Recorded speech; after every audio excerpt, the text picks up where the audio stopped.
এইখনেই আছিল ঘৰখন। গোলাঘাট জিলা শামুকজান গাঁৱৰ পৰা কৰ্মসূত্ৰে বহিৰাজ্যলৈ গমন। আধা বাটতে অথন্তৰ ভাতৃ কান্ত কেওঁতক উদ্ধাৰ কৰিবলৈ গৈ নিখোজ ককায়েক ভাস্কৰ কেওঁত। নমস্কাৰ বন্ধুসকল, জয় জয়তে সকলোকে NB Assam 87 ইউটিউব চেনেললৈ স্বাগতম জনাইছোঁ। আৰু বৰ দুখৰ কথা কি, আমাৰ অসমৰ বহুতো নিবনুৱাই গৈ ইতিমধ্যে বহিৰাজ্যত কৰ্মৰত হৈ থাকে। আৰু আপোনালোকে সকলোৱে জানে, নিজৰ ঘৰখন পৰিয়াল এনেধৰণে চলাবৰ কাৰণে আচলতে বহিৰাজ্যলৈ ঢাপলি মেলিবলগীয়া হয়। আৰু সেই তেনেধৰণৰ কৰ্মতে গৈছিলে আমাৰ গোলাঘাট জিলা বকিয়াল শামুকজানৰ পৰা বহুকেইজন ব্যক্তি। আৰু তাৰ মাজতে গৈছিলে আমাৰ এই শামুকজানৰ ভাইটি এজন, আৰু এই শামুকজানৰ গৈছিলে কান্ত কেওঁত ভাইটিজন। আৰু এই কান্ত লগত বহুকেইজন গৈছিলে, কিন্তু দুৰ্ভাগ্যবশতঃ যে কান্তৰ মানে আধা ৰাস্তাতে কিবা মগজুৰ বিকৃতি ধৰণৰ তেনেধৰণৰ এটা মানে পৰিস্থিতি হ'ল, যিটো কাৰণে ভুল বকিলে বা এনেকুৱা ধৰণৰ আৰু গাড়ীৰ পৰা নামি দিয়া এনেধৰণৰ পৰিস্থিতি। আৰু সেইটো কাৰণে তাৰ পাছতে এই খবৰটো পোৱাৰ লগে লগেই আমাৰ এই শামুকজানৰ পৰাই তেখেতৰ দাদা আৰু লগত এজন বহি আছে। তোমাৰ নামটো জনাই দিবা।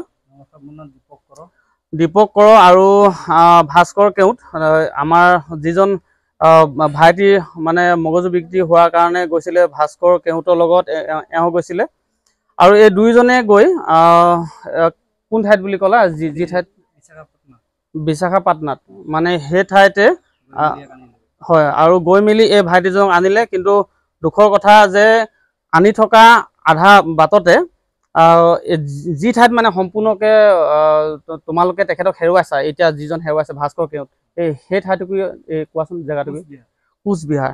আৰু সেই আহি থাকোঁতে সেই কোচবিহাৰতে মানে এখেতে সেই দুজন ব্যক্তিক যিহেতু গাইড কৰি আছিলে, আৰু এখেতৰ মানে লেট্ৰিন যাবলগীয়া হ'ল, বাথৰুম যাবলগীয়া হ'ল। আৰু সেইটো কাৰণে আহি যেতিয়া দেখিছে, আৰু যিজন মই ক'লোৱে অলপ আগত যে কান্ত কেওঁত, তেখেতেতো মগজু বিকৃতি হোৱাৰ কাৰণে ডক্তৰৰ পৰামৰ্শ ল'লে, চিকিৎসা কৰিলে। আৰু তাৰপাছতে তেখেতে মানে টেবলেট খাই তাতে টোপনি গ'লগৈ। আৰু আছিলে ককাই সুস্থ হৈ আছিলে। কিন্তু এখেত যেতিয়া বাথৰুমৰ পৰা আহিছে, অহাৰ পাছতে ককাই নিখোজ, মানে নাই সেই ঠাইত। আৰু বহুতো বিচাৰ কোচাৰ কৰিলে, ইতিমধ্যে ট্ৰেইন যাবলৈ হ'ল, ট্ৰেইন আহিলে, কিন্তু আজি পৰ্যন্তলৈকে আজি 9 দিন হৈছে। আৰু 9 দিনতো তেওঁ আহি ঘৰত পোৱাহি নাই। বা যদিও তেখেতে যেতিয়া নিখোজ হৈছে তাৰ 2 দিনলৈকে ফোনৰ যোগাযোগ আছিলে, কিন্তু তেখেতৰো মগজু বিকৃতি হৈছে বুলি আমি ধৰিছোঁ। কিয়নো ঘৰলৈ তেখেতৰ পত্নীলৈও ফোন কৰিছে, কিন্তু উল্টা পোল্টাকৈ যিকোনো কথাবিলাক মানে স্পষ্ট ধৰণে কোৱা নাই।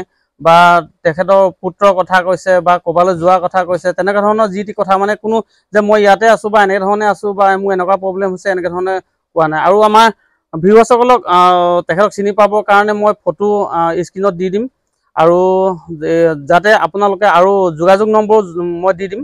আপোনালোকে যিকোনো এটা যোগাযোগ নাম্বাৰত আপোনালোকে য'তে দেখে, যেনেকৈ ধৰণে দেখে, তেখেতৰ ফটোৰ লগত আপোনালোকে মিলাই চাব, যাতে যদি চেহেৰাটো হয় মিল যেন দেখে, আপোনালোকে যোগাযোগ কৰিব, ফোন কৰিব।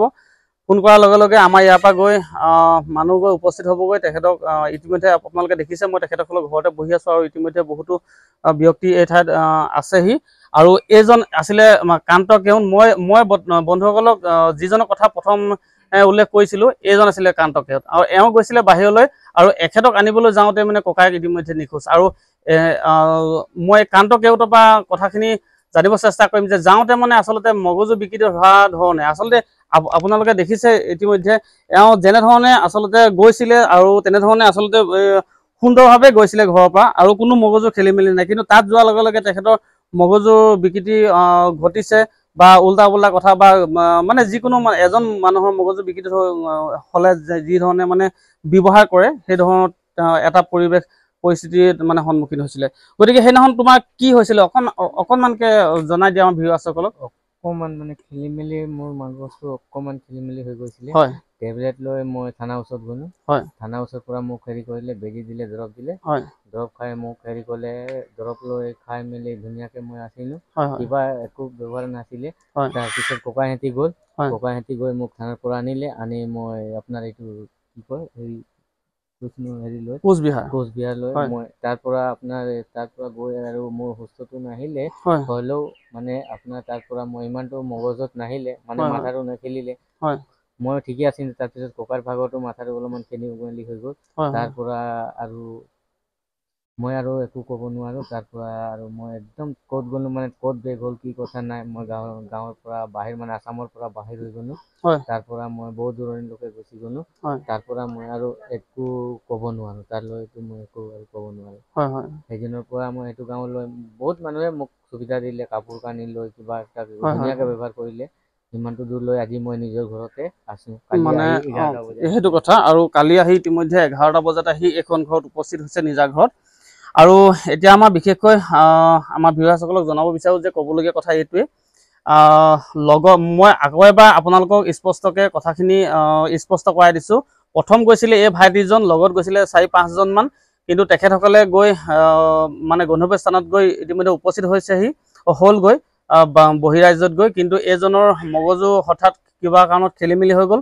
আৰু তেখেতে সেয়া আপোনালোকে তেখেতৰ মুখেদি শুনিলে আৰু তাৰ পাছত এই ভাইটিজনক আনিবলৈ গৈছিলে এইজন আৰু এখেতৰ দাদা আৰু কিন্তু এই ভাইটিজন ইতিমধ্যে আহি ঘৰত পালেহি কিন্তু যিজন আনিবলৈ গৈছিলে দাদা তেখেতৰ এইবাৰ আকৌ মগজু বিকৃতি হ'ল গতিকে আমি বন্ধুসকলক জনাব বিচাৰোঁ পুনৰবাৰ আপোনালোকক অনুৰোধ জনাইছোঁ আৰু ঘৰখনৰ পৰিস্থিতি আপোনালোকে দেখিছে যে এখন ঘৰৰ পৰিস্থিতি কিমান এটা মানে দুখজনক হ'লে মানে আচলতে বাহিৰলৈ নিজৰ ঘৰখন এৰি সন্তান এৰি নিজৰ পৰিবাৰ এৰি পিনে মানে কৰ্মত যাবলগীয়া হয় গতিকে তেনে এটা পৰিস্থিতিৰ পৰা আচলতে ওলাই গৈছিলে এখেত ভাতৃ আমাৰ এই ভাস্কৰ কি আছিলে তোমাৰ নামটো কান্ত কেওট আৰু তাৰ পাছতে এখেতক উদ্ধাৰ কৰিবলৈ যাওঁতে নিখোজ হৈছে ককায়েক ভাস্কৰ কেওট গতিকে আপোনালোকক অনুৰোধ জনাইছোঁ স্ক্ৰীণত মই তেখেতৰ ফটো দি দিম আৰু ফোন নম্বৰ দি দিম যাতে আপোনালোকক অনুগ্ৰহ কৰি জনাইছোঁ যাতে আপোনালোকে য'তে যেনেকৈ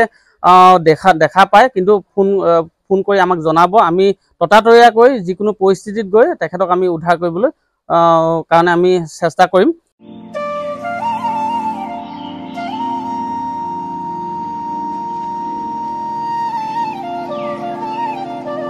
আৰু বন্ধুসকলক চিনি পোৱাকৈ মানে যিজন আমাৰ ভাস্কৰ কেওট আমাৰ পৰা ইতিমধ্যে যিহেতু নিখোজ হৈছে আৰু গতিকে তেখেতক চিনি পাবৰ কাৰণে আমাৰ লগত যিহেতু এওঁ গৈছিলে ভাইটিয়ে মানে তেখেতে বৰ্তমান মানে কি ড্ৰেছ পিন্ধি আছিলে মানে গামোচা পিন্ধি আছিলে তাৰপিছত গেঞ্জি এখন পিন্ধি আছিলে গামোচা আৰু গেঞ্জি আৰু হাতত কিবা ঘড়ী পিন্ধিছিলে ঘড়ী নাই পিন্ধা মোবাইল লগতে মোবাইল আছে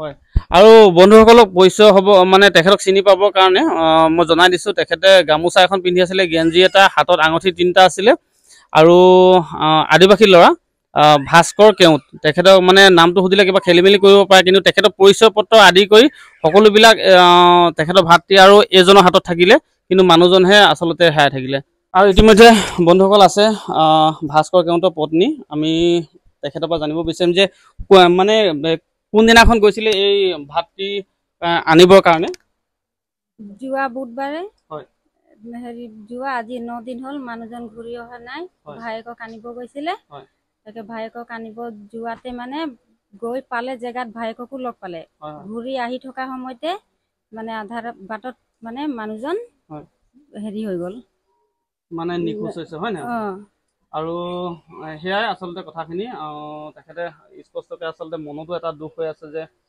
নিজৰ মানুহজন যিহেতু নাই বা তেখেতৰ আৰু আমি জানিব পাৰিছোঁ ইতিমধ্যে যে তেখেতে আচলতে কিবা এই তাত মানে যোৱাৰ পাছত যেতিয়া এওঁলোকৰ পৰা নিখোজ হৈছে তেতিয়া তোমালোক ফোন কৰিছিলে ফোন কৰি মানে সুস্থ মতে কথা পতা নাই মানে বেলেগ কথা পাতি আছে এবাৰ ফোন কৰে ৰিচিভ কৰোঁ তেতিয়া কি কয় মই জেউৰা দি আছোঁ অকণ পিছত যাম এতিয়া মোক ফোন কৰি নাথাকিবা তেনেকৈ কৈছে তাৰপিছত আকৌ কাটি দিয়ে আকৌ ফোন কৰে আকৌ কয় যে হেৰি মোক বান্ধি থৈছে ল'ৰাটো স্কুল নিবৰ কাৰণে দেৰি হৈছে যাবলৈ দিয়া নাই আকৌ ফোনটো কাটি দিয়ে আকৌ ফোন কৰে আৰু কয় যে গামোৰা ওচৰত যাবলৈ কৈছিলোঁ তো গলি নে নাই কি ক'লে তাত কেলে বহি আছো ইমান দেৰি ঘৰলৈ কেলে অহা নাই মানে সুস্থ মগজত সি নাছিলে আৰু এটা কথা স্পষ্টকৈ জানিব বিচাৰিছোঁ যে ঘৰৰ পৰা যেতিয়া ওলাই গৈছিলে তেখেতে সুস্থ আছিল সুস্থ মগজতে গৈছে ধুনীয়াকৈ গৈছে আৰু ভাইটি কান্ত কেওট যেতিয়া ঘৰৰ পৰা ওলাই গৈছিলে এই এখেতৰ সম্পূৰ্ণ সুস্থ হৈ গৈছিলে সুস্থ মগজতে গৈছে কিন্তু তাত গৈ পিনে খেলি মেলি হৈছে নহয় জানো আৰু সেয়া বন্ধুসকল আৰু ইতিমধ্যে আপোনালোকে কথাখিনি গম পালে যে ইতিমধ্যে আমিও বিচাৰোঁ আৰু এখেতসকলেও বিচাৰে, ঘৰখনৰ পৰিৱেশ দেখিছে, আৰু যাতে আমি সকলোৱে বিচাৰোঁ যাতে এখেতৰ পত্নী আৰু এখেতৰ দাদা আহি এই ঘৰখনত যাতে সুস্থভাৱে যেনেধৰণে গৈছিলে তেনেধৰণে যাতে সুস্থভাৱে ঘৰত পায়হি। আৰু আপোনালোকেও মানৱতা খাতিৰত সহায় কৰিব, যাতে ফোন নাম্বাৰ দি দিম, আপোনালোকে যাতে এই ফোনত ফোন কৰিবলৈ নাপাহৰিব, য'তে যেনেকৈ পায়, নহয় জানো? আৰু কি ক'ব? নমস্কাৰ জনাইছোঁ আপোনালোকক। মানুহজন য'তেই থাকক মানে ফোনৰ নাম্বাৰ দিয়ে যোগাযোগ কৰিব। ল'ৰা ছোৱালী দুটাও ঘৰত আছে আৰু বেমাৰ দেউতা এজন আছে, যিহেতু কাৰণে আপোনালোকক নমস্কাৰ জনাইছোঁ। মানে য'তে দেখক, মানে যেনেকুৱাই থাকক, পগলাই থাকক বা কিবা এটাই থাকক, আমাক মানে ফোনত যোগাযোগ কৰিব, তেতিয়া আমি লগালগ কিবা এটা কৰি হ'লেও আমি মানে জেগাত পাই যাম। আৰু বন্ধুসকলক পুনৰ এবাৰ কথা এটা জনাইছোঁ যে ঘৰৰ পৰা ওলাই যাওঁতে সুস্থ, আৰু আমিও ইতিমধ্যে তেখেতক লগ পাই থাকোঁ যে সম্পূৰ্ণ সুস্থ মানুহ, যাতে মানে কিবা কাৰণত মগজুত অকণমান খেলি মেলি হৈ পিনে তেনেধৰণে যদি বেয়া বিহেভিয়াৰ বা তেনেধৰণে আচৰণো দেখে, কিন্তু আপোনালোকে মাৰপিট নকৰিব, আৰু তেখেতক মানে ধৰি বান্ধি থৈ দিব। দৰকাৰ হ'লে আপোনালোকে যোগাযোগ কৰিব আমাক, কিয়নো মানে মগজু বিকৃতি যদি হৈছে তেতিয়াহ'লেতো যিকোনো তেওঁ পৰিস্থিতি মানে আচলতে উৎপত্তি কৰিব পাৰে। গতিকে পুনৰবাৰ আপোনালোকক জনাইছোঁ যাতে আপোনালোকে যিকোনো পৰিস্থিতিত তেখেতক পালে মানে তেখেতক বান্ধি থৈ দিব, বা তেখেতৰ যাতে কোনো বিপদত নপৰে তাৰ প্ৰতি আপোনালোকে লক্ষ্য ৰাখিব আৰু আমাক যোগাযোগ কৰিব। গতিকে পুনৰবাৰ NBSM 87 ইউটিউব চেনেলৰ তৰফৰ পৰা আপোনালোকক বহুত বহুত ধন্যবাদ জনাই, মৰম জনাই মোৰ ভিডিঅ'টো ইমানতে সামৰিছোঁ। ধন্যবাদ। জয় আই অসম।